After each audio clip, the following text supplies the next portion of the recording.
ఇప్పుడు రీసెంట్గా మీరు పవన్ కళ్యాణ్ అనే ఒక వ్యక్తిని చూశారు.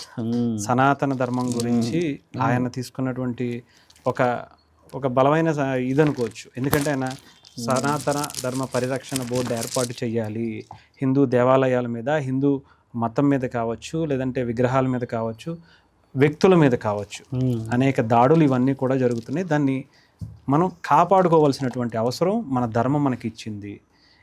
దాన్ని ఎలా చూస్తారు స్వామి? ఓన్లీ పవన్ కళ్యాణ్కి అంటే ఎంతోమంది ఉన్నారు కానీ బట్ అలా ఒక నిలబడి ఒక సాహసం చేసినటువంటి వ్యక్తి ఎవరు లేరనుకోవచ్చా? లేదంటే మీరు ఎలా చూస్తారు అసలు అతను? పవన్ కళ్యాణ్ ఎవరు యాక్చువల్లీ? మొన్నటి వరకు ఒక సినిమా హీరో. చాలా కాదు, పవన్ కళ్యాణ్ ఎవరు అంటే భారతదేశ పౌరుడు అనాలి మీరు, సినిమా యాక్టర్ కాదు. ఓకే. అంటే సనాతన ధర్మంలో మనిషి. సనాతన ధర్మంలో మనం అందరం పాటించవచ్చు, పూజించవచ్చు.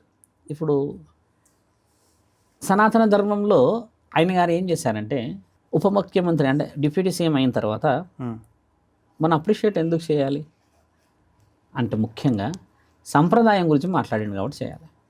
అదే ఆయన డిప్యూటీ సీఎం అయిండు కదా అని చెప్పి కొంచెం పొగరుగా వైజాగ్ వచ్చేసేయాలి ఫిలిం ఇండస్ట్రీ అంతా అని కూడా ఆయన ఆదేశించవచ్చుగా. వైజాగ్ వచ్చేసేయండి, లేకపోతే ఇంకెక్కడికి వచ్చేయండి, నేను స్థలాలు ఇస్తున్నాం, ఇక్కడ కొన్ని 100 ఎకరాలు ఇస్తున్నాం, మనందరికీ ఫ్రీ ఆఫ్ కాస్ట్ అని అనొచ్చుగా. ఆయన ఏవి అవి అనలేడు. ఎందుకు అనలేడు బాగా గమనించాలి. అనవచ్చుగా, ఆయన అధికారం ఉంది, లగ్జరియస్గా ఉండొచ్చుగా. ఇవన్నీ ఏం అనలేడు. ఎందుకు సనాతన ధర్మం గురించి పిలిపించాడు తెలుసా స్వామి? యువతీ యువకులు భవిష్యత్తు ప్రణాళికల, ఆయన వ్యక్తిగతమైన జీవితం కాదు ఇది, ఆయన బోల్డ్ ఒపీనియన్. ఆయన చిన్నప్పటి నుంచే మీకు తెలుసా అంటే, నాకు చదువుకున్న సమయంలో నాకు అంతా నాలెడ్జ్ లేదు సినిమాల్లో. 1998, 99, 98 అనుకుంటా స్వామి. అప్పట్లో ఫిలిం ఇండస్ట్రీ అనేది ఈ జూబ్లీ హిల్స్ ఈ ఏరియా అంతా అంటే గడ్డలు ఎత్తులో ఉండేది, అంతా బంజారా అలా ఉండేది. అప్పుడే ఆయన అలా చాయ్ తాగడానికి బయటకు వచ్చేసి మూడాఫ్లో కూర్చునేవాడట. నేను కూడా మేము మా వాళ్ళు చెప్తుంటే చూసా. అప్పట్లో మేము చదువుకునే వాళ్ళం.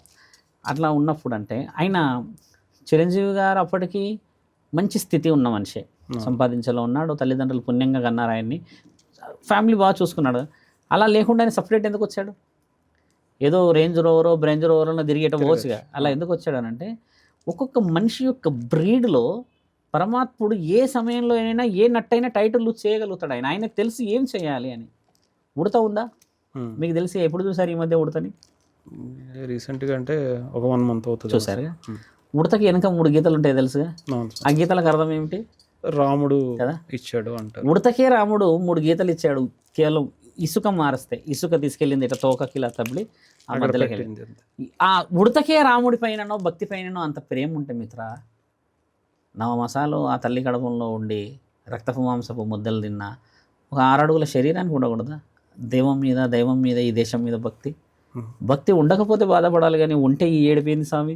పవన్ కళ్యాణ్ ఆయనకున్న గొప్పతనం. జంజం వేసుకుంటే కూడా ఒక శూద్రుడు ఎలా వేసుకుంటాడు?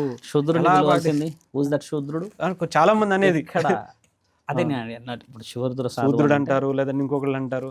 ఒకసారి అంటే మీరు అన్నారు ఇందాక, చాలామంది ముస్లిమ్స్ని కానీ క్రిస్టియన్స్ని కానీ నేను సమానంగా చూస్తాను, వాళ్ళు కూడా ఈ దేశంలో ఉన్న వాళ్ళని. ఇప్పుడు మీరు అన్నట్టుగా బ్రాహ్మణులు కొంతమంది అన్నారు అలా వేసాడు జంజమని. మరి ఒక బ్రాహ్మణుడు వచ్చి చెప్పలేడే? చెప్పాలన్నా వద్దా? మరి నాకు తెలియాలి కదా నా సాంప్రదాయం గొప్పతనం ఏంటో. ఇప్పుడు ఇన్ని రుద్రాక్షలు వేసా, నన్ను అడగాలి ఏ రుద్రాక్షలు ఏందయ్యా నువ్వు అని నన్ను అడగాలి. అయితే నేనేమంటా అప్పుడంటే, రుద్రాక్షలకు అర్థం ఏమిటి, దాంట్లో అసలు వేసుకోవడానికి పరమార్థం ఏమిటి అని నేను చెప్తా. అప్పుడు నీకు ఒక అర్థం వస్తుంది, వ్యూవర్స్కు అర్థం వస్తుంది. ఆయన జంజం వేసాడు, ఇమ్మీడియట్లీ పక్కన చిరంజీవి గారు ఫోటో పెట్టి ఆయన జంజం వేయలేరు అని ఆ షూటింగ్లో చూపించారు. ఇది ఇందిరా సినిమాలో షూటింగ్ ఏదో చూపించారు, ఆయన వేయలేడని. చూపించేసిన తర్వాత కాంట్రవర్సీస్ వచ్చినాయి. నేను అనేది ఏంటంటే, ఇప్పుడు జంజం వేసేసి మంచిగా అయిపోతాను అని అన్నవాడిని ఆపే హక్కు భారతదేశంలో లేదు. ఇదే కదా సనాతన ధర్మం. ఏ మతంలోకైనా పోవచ్చు అని చెప్పేసి, ఏ కులంలో అయినా రావచ్చు పోవచ్చు అని చెప్పేసి సంవత్సరాల తరబడి నుంచి పాటిస్తున్నాం మనము. మన సాంప్రదాయాన్ని నిండుగా పాటించడానికి జంజం వేస్తేనా నీవు అడ్డుకున్నది?